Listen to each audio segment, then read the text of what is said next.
guys, tonight I'm talking about housing issues. I read through chapter 3 twice, and I think there's a lot of great material on why foreclosure happens, why people lose their homes. Foreclosures were really rampant in 2007, so like around the recession, and families would take out loans for furniture or appliances that they otherwise could not afford out of pocket, taking out loans for mortgages for their homes. Unfortunately, poor people with really low or poor credit could only achieve loans for their homes and appliances if their interest rates were hiked up.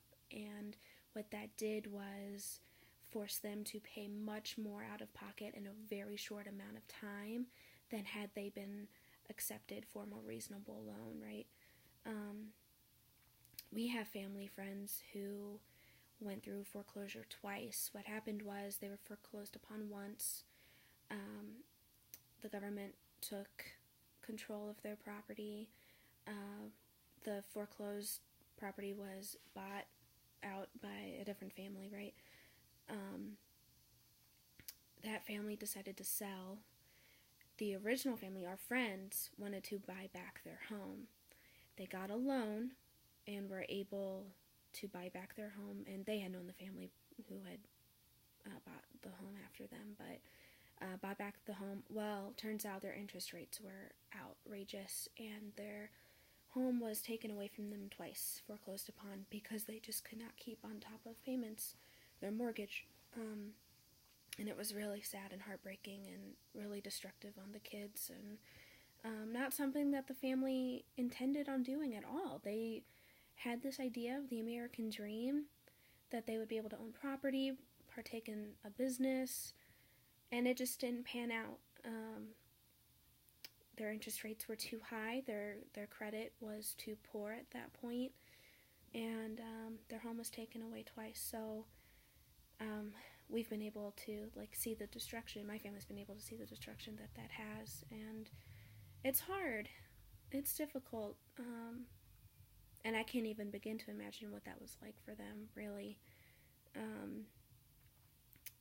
I think the portrayal of the American dream is that you can come to the U.S. and you can own your own business and you have great opportunities, and sometimes that's true for people. Oftentimes it's not. I grew up in inner city Chicago for a really, really long time, and I can tell you that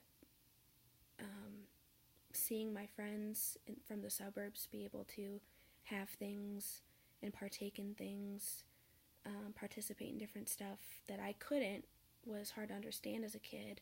And I was never homeless, but I can kind of see the frame of reference that little kids have who lose their homes, but they have other friends who have their homes still, and having to move around from place to place. That's difficult. I think that the root of the problem is that I don't think we have clear enough regulation on the way that loans are distributed. Interest rates are obviously that they can be used as a tool to prey upon the poor, and I think that's a huge issue. I don't know much about policy or government regulation on this at all, but I'm really hoping that there'd be a way to fix it, within legislature. But I think a great way that we'd be able to face it head on is through getting involved in local shelters, so battered women shelters, homeless shelters, being able to help out, form relationships with people who lost their homes, possibly partake in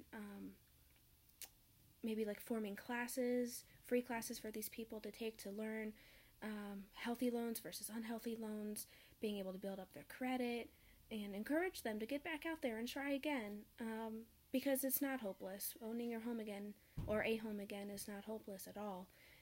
You just need different tools, and you need time to be able to work yourself out of the debt that you're in, or the poor loans that you've been that you signed up for. I think that'd be a great idea to be able to care about the people you're working with, and to help them build themselves up again.